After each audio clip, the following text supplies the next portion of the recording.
Hello दोस्तों, आप सभी को एक नया वीडियो में स्वागत है। आज हम बात करेंगे इस पैसे के बारे में। ये जो पैसा देख रहे हो, शायद आगे जाके ये पैसा आपको देखने को ना मिले, तो वीडियो काफ़ी इंटरेस्टिंग होने वाला है, तो एंड तक ज़रूर देखना। ये जो नोट देख रहे हो, ये आगे चल के नहीं रहेंगे, क्योंकि आरबीआई ला रहा है डिजिटल रुपी और ई रुपी। इससे पहले हमको यह समझना पड़ेगा, जो हमारे पास कैश होते हैं, ये कैश आता कहाँ से है।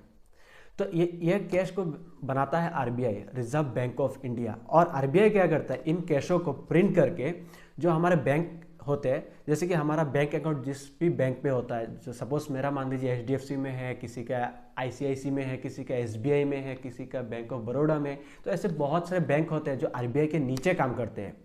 और आरबीआई क्या करता है, उन बैंकों को ये जो पैसा प्रिंट करके उन तक पहुंचा देता है। और हम जैसे कंज्यूमर क्या करते हैं, वहाँ से जाके अपने बैंक से बेसिकली इन पैसों को हम विड्रॉ करते हैं या फिर डिपॉजिट करते हैं। अगर गाइस आप लास्ट ईयर का डाटा देखोगे आरबीआई का, तो करीबन आरबीआई को इन पैसों को प्रिंट करने में और ट्रांसपोर्ट करने में, और हमारे पास जो ये पैसे आते हैं, ये जो पैसे हम जब यूज़ करते हैं, ये पैसे ऑब्वियसली कभी कभार फटता है, डैमेज भी होता है, क्योंकि ये भी एक पेपर है। इन पैसों को मरम्मत करना पड़ता है, रिन्यू करना पड़ता है। इन सारे चीज़ों को करने के लिए आरबीआई का खर्चा लास्ट ईयर में आया था 5000 करोड़, 5000 करोड़।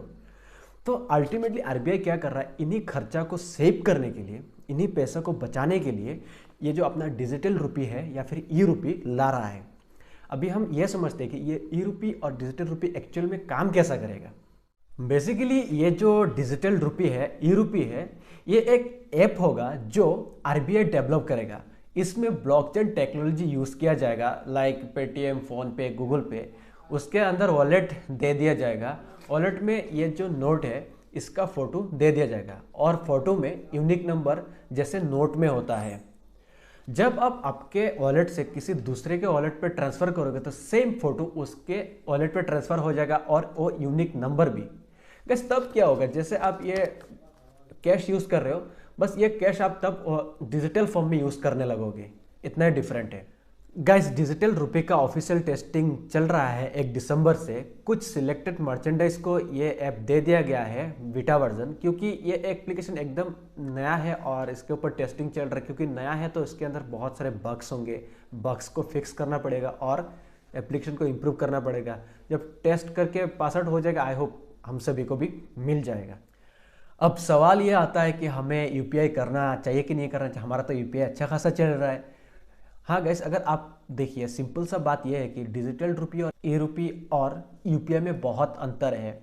जब आप यूपीआई करोगे, यूपीआई करने के लिए आपको क्या करना पड़ता है, उससे पहले आपके बैंक अकाउंट में पैसा डिपॉजिट करके रखना पड़ता है, तभी जाके आप किसी को ऑनलाइन ट्रांसफ़र कर पाते हो। बट यहाँ पे आरबीआई क्या कर रहा है, जो कैश आपके पास आता है, उस कैश को डिजिटल फॉर्म में आपके फ़ोन में दे दिया जाएगा।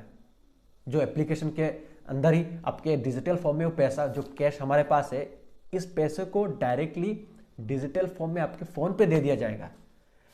तो आप डायरेक्टली वहाँ से भी पैसा आपका स्पेंड कर सकते हो। तो क्या ज़रूरत है तब यूपीआई करने का, कोई मतलब नहीं बनता। आई थिंक जब ये ई रुपी और डिजिटल रुपी निकलेगा, तब यूपीआई का यूज़ बहुत कम होने वाला है। क्योंकि आज के डेट पे देखा जाए तो यूपीआई काफ़ी पॉपुलर एक ट्रांसफ़र करने का ज़रिया है। बट एक समय में आरबीआई जो इसके ऊपर रिसर्च कर रहा है, ई रुपये के ऊपर, ये जब आ जाएगा मार्केट में, तो आई थिंक ये जो यूपीआई है, ये थोड़ा बहुत पॉपुलरिटी इसका कमने वाला है।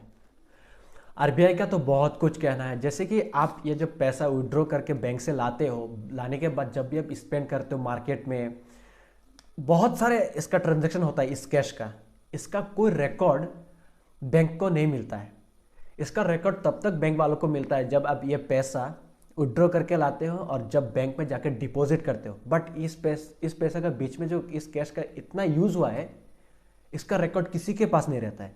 तो सोचिए, ये पैसा जब हम डिजिटल फॉर्म में यूज़ करने लगेंगे, तो एवरी ट्रांजेक्शन पे, जब भी ट्रांजेक्शन हम करेंगे किसी के पास, हम डिजिटल फॉर्म में ये पैसा हम किसी को देंगे, तो एवरी ट्रांजेक्शन का रिकॉर्ड आरबीआई के पास रहेगा कि ये पैसा किस टाइम पे कहाँ पर यूज़ हुआ था। तो समझ रहे हो कितना मतलब यूनिक चीज़ है। और सेकंड थिंग क्या है, ये जो पैसा है, इस पैसों का बहुत डुप्लीकेट भी निकलता है मार्केट में। तो ये भी एक प्रॉब्लम का सॉल्यूशन निकल गया। कोई डुप्लीकेट कैसा करेगा, क्योंकि ये पैसा डिजिटल हो गया है, तो इसका भी एक सॉल्यूशन निकल गया।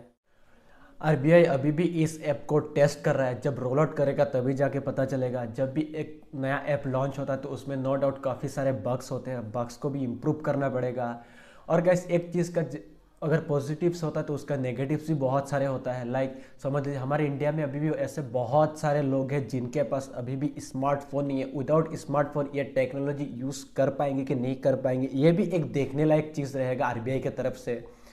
और जैसे बहुत सारी चीज़ देखने लायक रहेगा, जब ये एप्लीकेशन रोल आउट होगा तब जाके हमें पता चलेगा। अगर आपको ये वीडियो अच्छा लगा तो वीडियो को लाइक कर देना, और कोई भी सवाल है इस टॉपिक को लेकर के तो कमेंट पे डाल देना। और ऐसे ही इंटरेस्टिंग टॉपिक के ऊपर वीडियोस वगैरह देखने के लिए हमारे चैनल को सब्सक्राइब करके भी ज़रूर रख देना। Thank you for watching, bye bye, take care.